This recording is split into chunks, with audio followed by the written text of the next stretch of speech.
नमस्कार दोस्तों, कैसे हैं आप सब। आशा करती हूँ आप सभी स्वस्थ और खुशहाल होंगे। हमारे बुलेट स्टोरी चैनल में आप सभी का हार्दिक स्वागत है।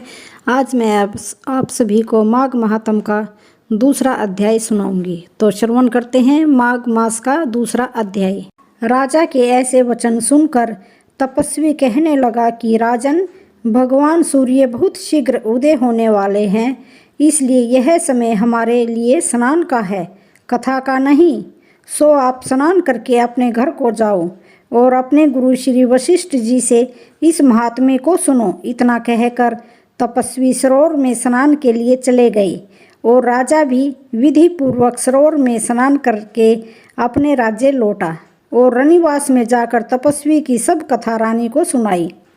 तब सूत जी कहने लगे कि महाराज, राजा ने अपने गुरु वशिष्ठ जी से क्या प्रश्न किया और उन्होंने क्या उत्तर दिया, सो कहिए।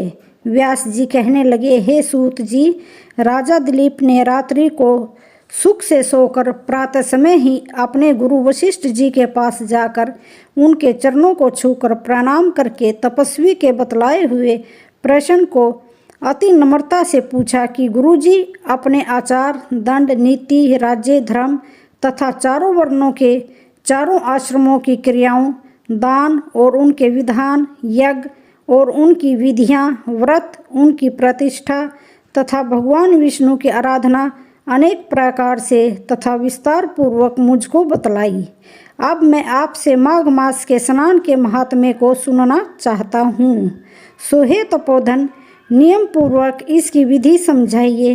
गुरु वशिष्ठ जी कहने लगे कि हे राजन, तुमने दोनों लोकों के कल्याणकारी वनवासी तथा गृहस्थियों के अंतकरण को पवित्र करने वाले माघ मास के स्नान का बहुत सुंदर प्रश्न पूछा है।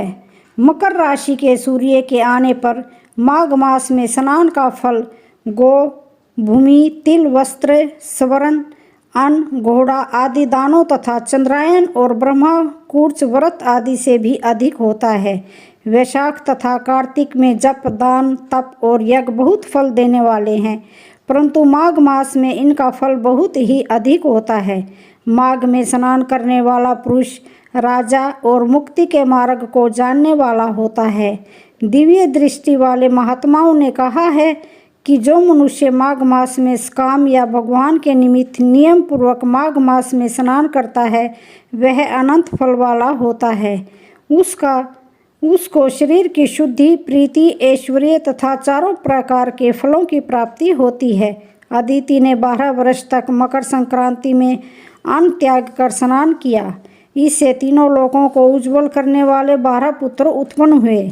माघ मास में स्नान करने से ही रोहिणी, सुभगा, अरुंधति दानशीला हुई और इंद्राणी के समान रूपवती होकर प्रसिद्ध हुई। जो माघ मास में स्नान करते हैं तथा देवताओं के पूजन में तत्पर रहते हैं, उनको सुंदर स्थान, हाथी और घोड़ों की सवारी तथा दान को द्रव्य प्राप्त होता है और अतिथियों से उनका घर भरा रहता है और उनके घर में सदा वेद ध्वनि होती रहती है। वह मनुष्य धन्य हैं जो माघ मास में स्नान करते हैं, दान देते हैं तथा व्रत और नियमों का पालन करते हैं। और दूसरे पुण्यों के क्षीण होने से मनुष्य स्वर्ग से वापिस आ जाता है, परंतु जो मनुष्य माघ मास में स्नान करता है वह कभी स्वर्ग से वापिस नहीं आता। इससे बढ़कर कोई नियम, तप, दान पवित्र और पापनाशक नहीं है। भृगु जी ने मणि पर्वत पर विद्याधरों को यह सुनाया था। तब राजा ने कहा कि ब्राह्मण भृगु ऋषि ने कब मणि पर्वत पर विद्याधरों को उपदेश दिया था, सो बतलाइए। तब ऋषि जी कहने लगे कि राजन, एक समय 12 वर्ष तक वर्षा न होने के कारण, सब प्रजा क्षीण होने के कारण संसार में बड़ी उदीनता फैल गई। हिमाचल और विंध्याचल पर्वत के मध्य का देश निर्जन होने के कारण श्राद्ध, तप तथा स्वाध्याय सब छूट गए। सारा लोक विपत्तियों में फंसकर प्रजाहीन हो गया। सारा भूमंडल फल और अन्न से रहित हो गया।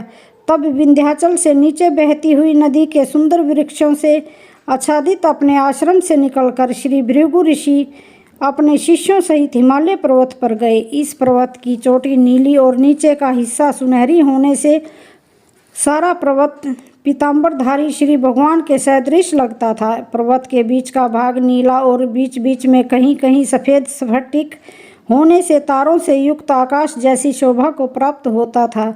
रात्रि के समय वह पर्वत दीपकों की तरह चमकती हुई दिव्य औषधियों से पूरित किसी महल की शोभा को प्राप्त होता था। वह पर्वत शिखाओं पर बांसुरी बजाती और सुंदर गीत गाती हुई किन्नरियों तथा केले के पत्तों की पताकाओं से अत्यंत शोभा को प्राप्त हो रहा था। यह पर्वत नीलम, पन्ना, पुखराज तथा इसकी चोटी से निकलती हुई रंग बिरंगी किरणों से इंद्रधनुष के समान प्रतीत होता था। स्वर्ण आदि सब धातुओं से तथा चमकते हुए रत्नों से चारों ओर फैली हुई अग्नि ज्वाला के समान शोभायमान था।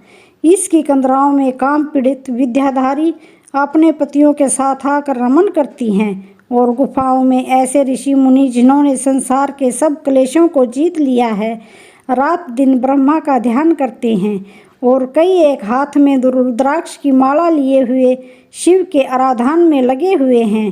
पर्वत के नीचे भागों में जंगली हाथी अपने बच्चों के साथ खेल रहे हैं तथा कस्तूरी वाले रंग बिरंगे मृगों के झुंड इधर उधर भाग रहे हैं। यह पर्वत सदा राजहंस तथा मोरों से भरा रहता है, इसी कारण इसको हम कुंड कहते हैं। यहाँ पर सदैव ही देवता, गुहाक और अप्सरा निवास करते हैं। तो दोस्तों, आज का दूसरा अध्याय का समापन हुआ। वीडियो अच्छी लगे तो चैनल को लाइक, शेयर, सब्सक्राइब जरूर करें। धन्यवाद।